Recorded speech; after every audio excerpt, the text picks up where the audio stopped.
नमस्कार दोस्तों, 10th के जितने भी छात्र 2023 में एग्ज़ाम देने वाले हैं उन सभी छात्रों के लिए वीडियो बहुत ही इंपॉर्टेंट होने वाली है, क्योंकि इस वीडियो में साइंस का महत्वपूर्ण ऑब्जेक्टिव क्वेश्चंस बताने वाले हैं जो आपके बोर्ड एग्जाम में हर साल क्वेश्चंस यह पूछा जाता है। तो क्यों ना दोस्तों यह क्वेश्चंस हम पहले ही याद कर ले, ताकि इस बार हमारा टारगेट जो 400 प्लस का है वो पूरा हो जाए। और आप लोग टारगेट 400 प्लस का रखिएगा, ठीक है। और इस बार हम लोग 400 प्लस का टारगेट रख कर पढ़ाई करेंगे, ठीक है।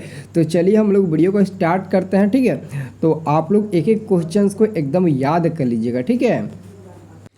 देखिए हमारा पहला नंबर क्वेश्चन है कि दंत विशेषज्ञ किस दर्पण का उपयोग मरीजों के दांतों को बड़ा देखने के लिए करता है। बहुत इंपॉर्टेंट है, यानी कि किस दर्पण का उपयोग कर दंत विशेषज्ञ दांतों को बड़ा देखने के लिए उपयोग करता है। बहुत ही इंपॉर्टेंट क्वेश्चन है, ठीक है। तो आंसर याद रखिएगा, अवतल दर्पण का वो उपयोग करता है। किसका? अवतल दर्पण का। बहुत ही महत्वपूर्ण क्वेश्चन है, ठीक है। पहला का आंसर ऑप्शन नंबर बी होगा, अवतल दर्पण। अगला क्वेश्चन देखिए, अगला क्वेश्चन कहता है कौन सा लेंस अपसारी लेंस कहलाता है। अपसारी, अगर अभिसारी कहता तो उत्तल लेंस होगा, लेकिन अपसारी कह रहा है तो पक्का अवतल लेंस ही होगा। क्या होगा? पक्का वो क्या होगा? अवतल लेंस होगा, क्योंकि अभिसारी को हम लोग उत्तल कहते हैं और अपसारी को अवतल कहते हैं। यानी कि जो हमारा आंसर होगा वो ऑप्शन नंबर ए हो जाएगा, ठीक है। आप लोग ऑप्शन नंबर ए पर टिक लगाइएगा। दूसरा का आंसर ऑप्शन नंबर ए हो जाएगा। सब लोग टेलीग्राम ज्वाइन कर लो, वीडियो को डिस्क्रिप्शन में लिंक मिल जाएगा, क्योंकि टेलीग्राम पर जो आप लोग पढ़ोगे उसका टेस्ट भी आप लोगों को मतलब कि देना है टेलीग्राम पर। तो डेली आप इस क्वेश्चन को याद करिए और डेली आप लोग शाम के समय में जाकर टेलीग्राम पर टेस्ट दे दीजिएगा। तो सब लोग टेलीग्राम ज्वाइन कर लो, नहीं है टेलीग्राम तो प्ले स्टोर से डाउनलोड कर लो। टेलीग्राम बहुत ज़्यादा इंपॉर्टेंट है। अगला क्वेश्चन है पुतली के साइज को कौन नियंत्रित करता है। पुतली के साइज को कौन नियंत्रित करता है। तो देखिए यहाँ पर देखिए पुतली के साइज को कौन नियंत्रित करती है। बहुत इंपॉर्टेंट क्वेश्चन है। आपके पास 4 ऑप्शन दिया गया, पक्षाभि, परितारिका, नेत्र लेंस, रेटिना और दृष्टिपटल। देखिए कहीं कहीं रेटिना भी दिया है तो कहीं कहीं पक्षाभि मांसपेशियाँ भी दिया है, लेकिन पुतली के साइज को नियंत्रित कौन कहता है, ये बहुत ही इंपॉर्टेंट क्वेश्चन है, ठीक है। इस क्वेश्चन को आप हमेशा के लिए एकदम याद रखिएगा, ठीक है। एक एक क्वेश्चन को एकदम हमेशा के लिए याद रखिएगा, ठीक है। देखिए 4 नंबर क्वेश्चन है दोस्तों, किस दृष्टि दोष को अवतल और उत्तल दोनों लेंसों से बने द्विफोकस लेंस द्वारा संशोधित किया जा सकता है। किस लेंस को? देखिए निकट तो होगा नहीं और ना ही दीर्घ होगा, ठीक है। ना ही निकट होगा और ना ही दीर्घ होगा, ठीक है। होगा तो क्या होगा? जरा दृष्टि दोष होगा। जरा दृष्टि दोष, यानी कि ऑप्शन नंबर आपका क्या हो जाएगा? ऑप्शन नंबर ये जो सी में दिया ना आपका, ऑप्शन नंबर सी आंसर सही हो जाएगा, ठीक है। आप लोग ऑप्शन नंबर सी पर टिक लगाइएगा, ठीक है। अगला क्वेश्चन देखिए, अगला क्वेश्चन थोड़ा इसको छोटा कर लेते हैं, ठीक है। अब पढ़ने में थोड़ा दिक्कत नहीं होगा। अब देखिए 5 नंबर क्वेश्चन पहले पढ़ लीजिए। एक प्रयोग में अवतल दर्पण द्वारा किसी बिंब का प्रतिबिंब एक पर्दे पर प्राप्त किया जाता है। दर्पण की फोकस दूरी को निर्धारित करने के लिए प्रयोगकर्ता को मापने की ज़रूरत है। तो आपके पास 4 ऑप्शन है, तो इसका सही उत्तर जानते हैं क्या होगा? ऑप्शन नंबर बी होगा, दर्पण तथा बिंब के बीच की दूरी को। आंसर क्या होगा? आपका आंसर हो जाएगा ऑप्शन नंबर बी हो जाएगा, ठीक है। क्या हो जाएगा? ऑप्शन नंबर ये बी हो जाएगा, एकदम याद रखिएगा, ऑप्शन नंबर बी। अगला क्वेश्चन देखिए, अगला क्वेश्चन भी बहुत इंपॉर्टेंट है, जिसको थोड़ा बड़ा कर लेते हैं, ठीक है। एक ही क्वेश्चन को हम लोग को याद करना है इस बार, ठीक है। अगला क्वेश्चन कहता है शब्दकोश।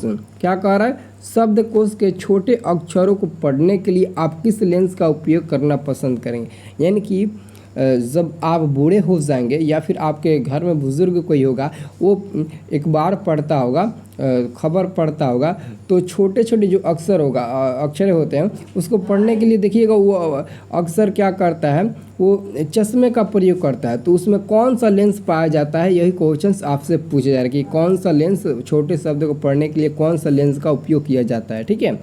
तो आंसर क्या होगा? 50 सेमी फोकस दूरी वाले उत्तल लेंस का प्रयोग किया जाता है, ठीक है। एकदम ये आंसर याद रखिएगा। अगला क्वेश्चन देखिए, अगला क्वेश्चन है निम्नलिखित में कौन विद्युत विभवांतर का ऐसा मात्रक है। तो विद्युत विभवांतर का ऐसा मात्रक जानते हैं? वोल्ट होता है। ऑप्शन नंबर ए हो जाएगा, ठीक है। वोल्ट होता है, ऑप्शन नंबर ए ही हो जाएगा, ठीक है। अगला क्वेश्चन कहता है लघु पतन यानी कि शॉर्ट सर्किट के समय परिपथ में विद्युत धारा का मान, यानी कि जब आपके घरों में शॉर्ट सर्किट यानी कि नहीं कर तार शॉर्ट खा गया तो तार जल गया, तो उसके लिए आप क्या करना चाहेंगे। तो देखिए 8 नंबर जो क्वेश्चन है, तो 8 का सही उत्तर ऑप्शन नंबर सी हो जाएगा। ठीक है, बहुत अधिक बढ़ जाता है, क्या होता है, बहुत अधिक बढ़ जाता है, आंसर क्या हो जाएगा, सी नंबर हो जाएगा। अगला क्वेश्चन आपका आता है 9 नंबर। 9 नंबर क्वेश्चन का आता है विद्युत चुंबकीय प्रेरण की खोज किसने की थी। विद्युत चुंबकीय प्रेरणा की खोज किसने की थी, 9 नंबर क्वेश्चन से। तो इसका आंसर क्या देंगे, मैक्सवेल है, फैराडे है, मैक्सवेल है और फैराडे है। तो देखिए और भी ऑप्शन है नीचे, लेकिन आपका आंसर जो है ना वो option number Faraday, option number B हो जाएगा। ठीक है, यहाँ पर ऑप्शन नंबर बी हो जाएगा फैराडे। ठीक है, अगला क्वेश्चन देखिए, अगला क्वेश्चन है आकाश का रंग नीला क्यों प्रतीत होता है। आकाश का जो रंग है वो नीला क्यों हमें दिखाई देता है, नीला आकाश का रंग। तो प्रकाश के अपवर्तन के कारण, प्रकाश के अपवर्तन के कारण ही आकाश हमें नीला दिखाई देता है। प्रकाश के अपवर्तन के कारण होगा कि नहीं होगा, या फिर प्रकिरण कारण। देखिए तारे टिमटिमाते हैं प्रकाश के अपवर्तन के कारण, लेकिन आकाश का रंग नीला दिखाई देता है प्रकाश के प्रकिरण के कारण। आप लोग कंफ्यूज मत होइएगा, इसका आंसर जानते हैं क्या होगा, ऑप्शन नंबर बी होगा, प्रकाश के प्रकिरण यानी कि इंटेंसिटी, प्रकिरण के कारण ही आकाश का रंग नीला दिखाई देता है। क्योंकि आकाश का रंग नीला का जो नीला रंग का तरंग दैर्घ्य होता है ना वो कम होता है, इसलिए उसका प्रकिरण ज़्यादा होता है। जब प्रकिरण ज़्यादा होगा तो हमारी आँखों में नीला रंग का प्रकाश ज़्यादा महसूस होगा, इसलिए आकाश नीला हम लोगों को दिखाई देता है। ठीक है, लेकिन आपका ऑप्शन नंबर ए गलत हो जाएगा। प्रकाश का अपवर्तन के कारण तारे हमें टिमटिमाते नजर आते हैं, वायुमंडलीय अपवर्तन के कारण। ठीक है, तो आंसर आप लोग बी पर टिक लगाइएगा।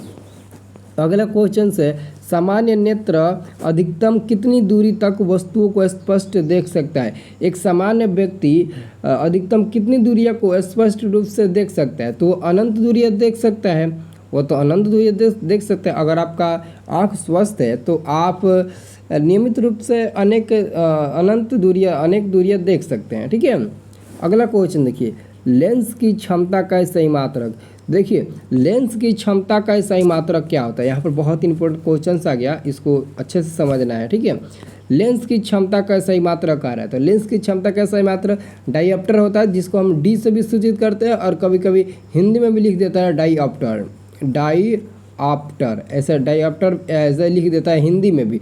तो ना ही ये दिया है ना ही ये दिया है, लेकिन एक बात हमेशा याद रखना, ये जो डाईऑप्टर होता है ना वो क्या होता है, मीटर माइनस के पावर होता है, यानी कि पर मीटर में होता है। ठीक है, ऐसे होता है, इसके रूप में होता है, तभी हम लोग चेंज करते हैं उसको सेंटीमीटर में। ठीक है, तो देखिए ऑप्शन नंबर आपको सी में मिल जाएगा, तो क्या ऑप्शन नंबर सी सही हो जाएगा ना, तो एकदम याद रखिएगा। ठीक है, अगला क्वेश्चन देखिए, अभिक्रिया दिया है कॉपर ऑक्साइड प्लस हाइड्रोजन अभिक्रिया किया है, इन दोनों से अभिक्रिया करके कॉपर प्लस H2O जल के निर्माण हुआ है, और इसमें कह रहा है किसका उपचयन है, किसका उपचयन है। ठीक है, तो आपको बताना है। देखिए उपचयन पूछा जा रहा है, किसका उपचयन होता है, तो उपचयन पूछा जा रहा है, बहुत ही सिंपल है, H2 का होगा। ठीक है, H2 का, क्योंकि यही संयोग करके H2O में बदला है, H2O का निर्माण हुआ है। ठीक है, आंसर क्या हो जाएगा, आंसर आपका बी नंबर वाला हो जाएगा। ठीक है, अगला क्वेश्चन है सोडियम की संयोजकता क्या है। संयोजकता यानी कि वाइलेंसी, तो सोडियम की वाइलेंसी क्या होती है, 1 होती है। क्या होती है, 1 होती है। आप लोग देख लीजिए, आपको इलेक्ट्रॉनिक विन्यास आता ही होगा, 1s2 2s2 2p6 3s1, अंतिम में 1 है, तो 2 4 6 अच्छा 2 2 4 4 6 10 और 10 1 11, अंतिम 1 है, तो यही आपका संयोजकता हो जाएगा। ठीक है, अगला क्वेश्चन देखिए, अगला क्वेश्चन आपसे पूछा जा रहा है 15 नंबर, एल्केन का सामान्य सूत्र। एल्केन का सामान्य सूत्र क्या होता है, तो एल्केन का सामान्य सूत्र जानते हैं क्या होता है, CnH2n+2 होता है, 2n+2, ये एल्केन का होता है। एल्केन, एल्कीन कहेगा तो अलग ही हो जाएगा, तो इसका मतलब कि आपका आंसर क्या होगा, सी नंबर वाला होगा। क्या होगा, सी नंबर वाला होगा। अगला क्वेश्चन देखिए, अगला क्वेश्चन कह रहा है उदासीन विलयन का पीएच मान क्या होगा। उदासीन विलयन का पीएच मान पूछा जा रहा है, तो उदासीन विलयन का पीएच मान 7 या 7 के बराबर होता है। 7 कहिए, 7 अगर ऑप्शन में दिखे केवल 7 तो केवल 7 भी मार सकते हैं, और 7 के बराबर लिख दिया है तो 7 भी हो जाएगा। तो आंसर आपका सी नंबर वाला होगा। ठीक है, अगला क्वेश्चन देखिए, आवर्त सारणी में कितने वर्ग होते हैं? आवर्त सारणी में कितने वर्ग होते हैं? तो वर्ग पूछा जा रहा है, तो वर्ग तो हर किसी को पता होगा कि आवर्त सारणी में 18 वर्ग होते हैं। हिंदी में 18 लिखा है, अच्छे से पढ़िएगा और अच्छे से याद करिएगा। और सब लोग टेलीग्राम ज्वाइन कर लो, आप लोगों को टेलीग्राम पर टेस्ट देना है। सब लोग टेलीग्राम ज्वाइन कर लो, वीडियो के डिस्क्रिप्शन में आपको लिंक मिल जाएगा, जाओ फटाफट पहले टेलीग्राम ज्वाइन करो।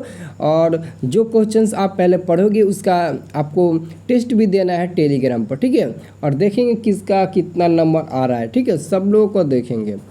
तो चलिए अब हम लोग अगला क्वेश्चन देखते हैं, कौन सा अधातु विद्युत का सुचालक होता है? कौन सा अधातु है जो विद्युत का सुचालक होता है? तो क्या ग्रेफाइट अधातु होता है? ग्रेफाइट अधातु होता है, बिल्कुल होता है। तो ग्रेफाइट अधातु होता है तो विद्युत का सुचालक भी होता है, यानी कि आंसर आपका बी नंबर सही होगा। अगला क्वेश्चन आपका है, कार्बन क्या है? अबे यार बहुत इंपॉर्टेंट क्वेश्चन आ गए, ये क्वेश्चन बार बार पूछता है, कार्बन क्या है? तो कार्बन क्या है? नॉन मेटल है, यानी कि अधातु है कार्बन के, क्योंकि इसमें फ्री इलेक्ट्रॉन नहीं होते हैं। जिसमें फ्री इलेक्ट्रॉन होते हैं उसे हम मेटल कहते हैं, और जिसमें फ्री इलेक्ट्रॉन नहीं रहते हैं उसे हम नॉन मेटल कहते हैं। तो कार्बन में फ्री इलेक्ट्रॉन नहीं रहते हैं, इसलिए हम इसे अधातु कहेंगे। ठीक है, क्या कहेंगे? अधातु। ऑप्शन नंबर बी हो जाएगा। ठीक है, अगला क्वेश्चन देखिए, अगला क्वेश्चन आपका आ गया 20 नंबर। ये क्वेश्चन बहुत ही इंपॉर्टेंट है, ये क्वेश्चन हर साल आपको बोर्ड एग्जाम में फिक्स है कि यह क्वेश्चन आता है। अवतल दर्पण की फोकस दूरी और फोकस दूरी उसकी वक्रता त्रिज्या की होती है। अवतल दर्पण की फोकस दूरी और उसकी वक्रता त्रिज्या की होती है, मतलब कि अवतल दर्पण की जो फोकस दूरी है उसकी वक्रता त्रिज्या की क्या होती है? आधी, दुगुनी, चौथाई, बराबर। देखिए एक संबंध होता है F बराबर R/2, F बराबर R/2 एक संबंध होता है। तो कह रहा है एक अवतल दर्पण की फोकस दूरी, तो ये फोकस दूरी है, इसकी वक्रता त्रिज्या क्या होती है? आधी होती है। क्या होती है? तो आधी है कि नहीं? तो आधी यानी कि ऑप्शन नंबर बी होगा। आधी का मतलब यहाँ पर ऑप्शन नंबर बी हो जाएगा। देख लो, ए बराबर R/2, यानी कि अगर मान लेते हैं कि एफ का, एक मिनट, अगर एफ का मान कोई पूछे, आर का मान दे देगा 20 और पूछेगा कि एफ का मान क्या होगा, तो एफ का तो मान पक्का 20 थोड़ी ना होगा, इसका आधा ही ना होगा। तो समझ लीजिए वक्रता त्रिज्या का फोकस दूरी क्या होता है? आधा होता है। फोकस दूरी आधा होता है और ये जो त्रिज्या है वो दुगुना होता है, इसलिए आपका आंसर ऑप्शन नंबर बी होगा। ठीक है, तो दोस्तों वीडियो को लाइक कर दीजिए और अच्छा सा कमेंट करके बताइए कि आपको इसके अगले वाला वीडियो देखना है कि नहीं। और आप लोग चैनल को सब्सक्राइब भी कर लीजिएगा और डेली शाम को 7 बजे हमारे साथ लाइव क्लास ज्वाइन कर लीजिए अभी से, क्योंकि हमको 400 का टारगेट रहकर इस बार पढ़ाई करना है। हमें 400 प्लस इस बार का टारगेट हमें कंप्लीट करना है। ठीक है, तो टेलीग्राम भी ज्वाइन कर लीजिएगा सब लोग। ठीक है, और आप लोग डेली क्लास ज्वाइन करिए लाइव। ठीक है, ताकि 400 का टारगेट हमारा पूरा हो। ठीक है, तो सब लोग अगला वीडियो ज़रूर देखिएगा। ठीक है।